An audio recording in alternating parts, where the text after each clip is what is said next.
Oh putain, vous avez niqué le moral.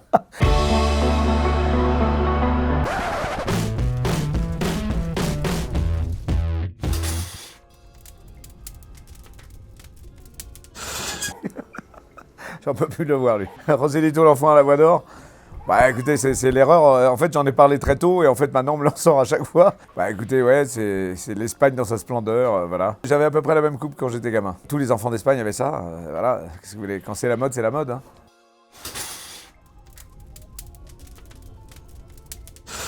Ah bah là, voilà, là c'est le trio, le quintet de tête. Bah oui, ça c'est toute ma passion. C'est des acteurs que j'adore parce que ils ont la démesure, ils ont la beauté, ils ont le charme, ils ont l'insolence. Ils n'ont pas peur de se mettre dans le ridicule. Ils sont en contre-jeu tout le temps de ce qu'ils sont. Un type comme Gassman, qui est un gars baraqué et machin, à chaque fois il fait semblant de ne pas savoir se battre. Enfin, ils ont tout compris, quoi.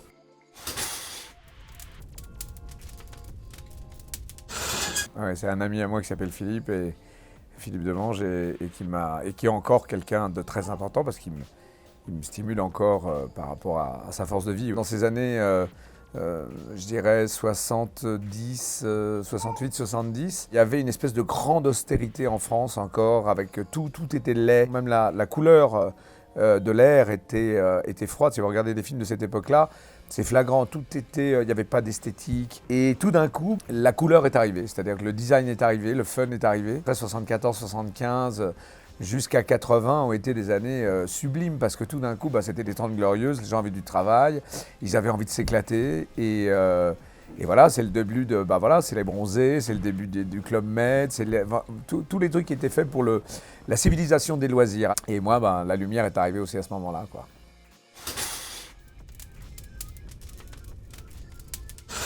Oh putain, vous avez niqué le moral.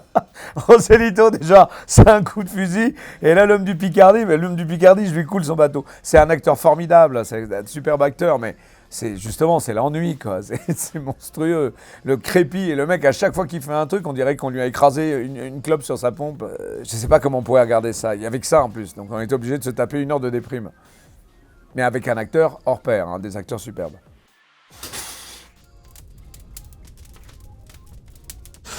Ah, Nicolas Ivanov. Ah, ça, c'est mon champion, quoi. C'est dommage parce que voilà, maintenant c'est terminé. Il n'y a plus de Red Bull Air Race, c'est les dernières compètes. Mais j'ai eu la chance et il m'a fait le plaisir d'abord de me faire piloter sur son avion, de me faire un des trucs les plus extraordinaires que j'ai fait, qui est d'abord, je suis allé passer les portes de la Red Bull Air Race. Et la deuxième chose que j'ai fait, c'est qu'il m'a laissé piloter et faire ce qu'on appelle une feuille morte, c'est-à-dire monter jusqu'en haut avec l'avion et lâcher complètement l'avion. C'est top, c'est un super pilote. Non, j'espère qu'on va se retrouver sur d'autres aventures et que voilà, qu'il va y avoir plein de trucs super à faire.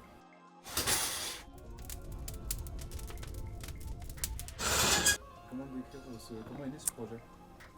D'une insolence, d'une folie. Patrick Godot, qui est le producteur, a appelé Joël Dupuche, que beaucoup de gens connaissent maintenant grâce au Petit Mouchoir, et Nous finirons ensemble. Et il lui a dit, écoute, moi j'ai rencontré un type qui s'appelle Thierry Barré, qui est un sculpteur et qui adore le vin. Si tu devais descendre en Espagne avec quelqu'un et faire une grande descente comme ça et picoler pendant tout le chemin, tu prendrais qui? Il dit, José Garcia. Et quand ils m'ont appelé et que j'ai rencontré Thierry Barré, le truc s'est fait, voilà. C'est 3 mecs qui montent dans une voiture et qui vont de vigne en vigne comme ça. Et puis après, nous, on le fait passer en Espagne. Et là, on lui fait découvrir, voilà. Et puis c'est génial parce que c'est un personnage extrêmement attachant, Thierry Barré. Et il a une espèce de spleen, comment dire, pas très à la française, mais un petit peu.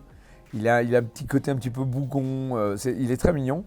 Et c'était un plaisir de lui faire traverser la frontière parce que tout d'un coup, son visage s'est illuminé et ce qu'on voulait provoquer en lui comme plaisir, comme joie, comme détente, on a réussi à le provoquer. Donc, vous allez voir, hein, on fait que boire et voilà, mais on découvre la biodynamie. Moi, en fait, ce qui m'intéressait, c'était de découvrir ce qu'était la biodynamie parce que j'en entendais parler, mais rencontrer des viticulteurs.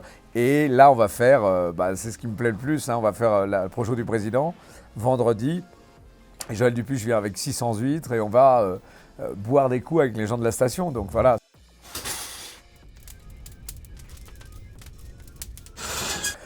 Bah écoutez, d'abord, très très heureux de ce jury parce que franchement, je ne pouvais pas mieux choisir. Ils ont la pêche, ils sont énergiques, ils sont drôles, ils sont vraiment bien et puis ils sont très concentrés et très impliqués. Et je voulais qu'ils soient dynamiques, je voulais qu'il y ait plusieurs générations, je voulais des filles qui aient du tempérament, je voulais aussi qu'il y ait quelqu'un qui n'avait rien à voir avec le cinéma et qui puisse vraiment avoir un œil complètement neutre comme Bob Sinclair. Et je suis très content, voilà, 23 ans après, il a fallu 23 ans. J'étais là le premier jour du festival ici, avec La Vérité si je mens, et puis voilà, en 2020, bim, 23e festival, c'est ma pomme.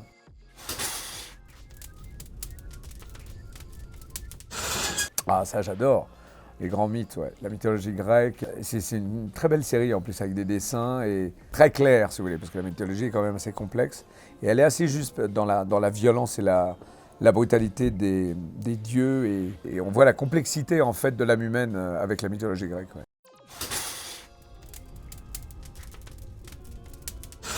Limite, ça venait de ça.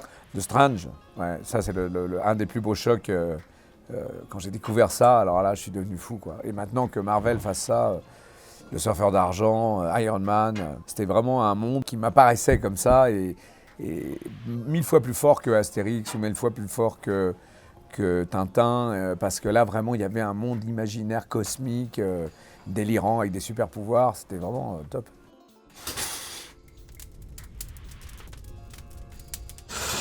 Musée du Prado. Vous avez fait 5 fois.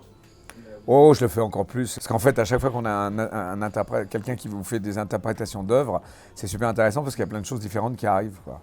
Donc on se rend compte qu'en fait l'histoire peut être tronquée, mais l'œuvre réside. Quand on était avec Thierry Barré, on l'a emmené et ça a été un moment magnifique parce qu'il a fondu en larmes devant un tableau de Bosch. Et je trouve ça magnifique d'avoir quelqu'un qui a encore la sensibilité de s'émouvoir devant un tableau. Moi, je suis très, très, très touché, et ému et bouleversé par les peintures noires et par la modernité d'un mec comme Goya.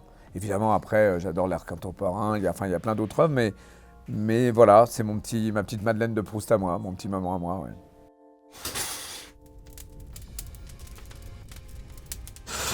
Ça, oui. Ouais. Ah, ouais. Et celui-là en particulier, parce que c'est un Catalina. Et à ça, je crois que c'est un des trucs qui me fait le plus rêver, quoi. Ça et les Zeppelins, c'est deux trucs qui me font complètement rêver. J'imagine les gens qui ont fait traverser l'Atlantique en Zeppelin. J'imagine la folie de ce truc-là. Et l'hydravion, ouais. C'est un rêve. Quand je vois les dessins animés de Miyazaki, comme les Porco Rosso, des choses comme ça, que je vois ces mecs, vraiment, je me prends à rêver. J'adorerais... avoir un avion comme ça, ouais. Je crois que je pourrais rester dedans, vivre dedans, faire le tour du monde, mais bon, c'est pratiquement impossible.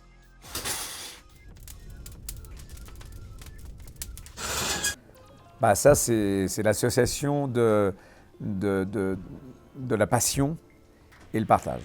Voilà. Et donner de l'émotion avec sa propre passion à des enfants. Quand je suis au cinéma, je peux donner de l'émotion aux gens. Mais là, on leur offre quelque chose qui est formidable parce que sur Terre, ils ont tellement de difficultés à se déplacer. Il y a la gravité en fait qui les attire et nous, on les met dans une légèreté. Et quelquefois, on a des émotions, mais ouais.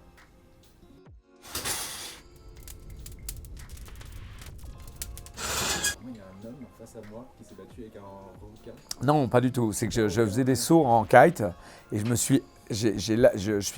suis écrasé sur un requin nourrice. Hein. C'était pas un... Ouais, un requin nourrice, mais en fait le truc est reparti et là, ouais, j'ai eu un coup de chaud parce que c'est gros en fait.